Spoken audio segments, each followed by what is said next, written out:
కేసీఆర్ సభ అంటే ఎట్లుంటది? KCR sir speech ఇస్తే ఇంకెట్లుంటది? అసలు గంట కాదు 2 గంటలు కాదు, కేసీఆర్ సారు ఎన్ని గంటలు మాట్లాడినా అట్లనే బుద్ధి అవుతుంది. సభకు వచ్చినోళ్లే కాదు, టీవీల ముందు కూర్చున్నోళ్ళు కూడా కన్నార్పకుండా చూస్తుంటారు.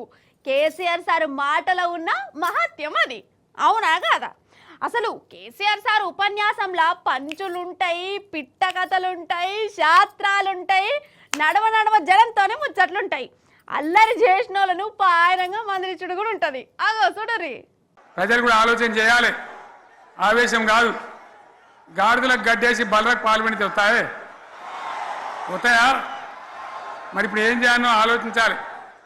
ఓ తమ్ముడు అన్నాడు హైదరాబాద్లో, ఆయన ఇల్లు కూడా కొడితే, కేసీఆర్ అన్నా యాడున్నావు, నువ్వు రావాలి,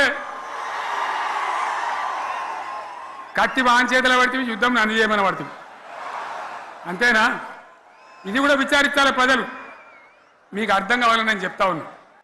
తీర్థం పోదాం తిమ్మక్క అంటే వాడు గుల్లే, మనం సల్లే.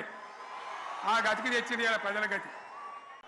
ఒక ఊళ్ళే మొలక నాట్లేసే టైం వస్తే అలుకుడు చేస్తాను, వడ్డాలుతాను.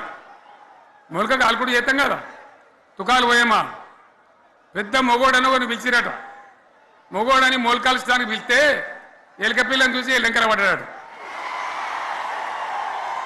ఇక మా అంత సిపాయిలు లేరు, మేము తెచ్చే ఇస్తాం, 6 సందమామలు పెడతాం, 7 సూర్యులు పెడతాం అని నమ్మబలికి ప్రజలను దగా చేసి మంచిగున్న తెలంగాణ నాగం పట్టించి ఓట్లు వేయించుకొని ప్రజలను మోసం చేసిండ్రు, దగా చేసిండ్రు.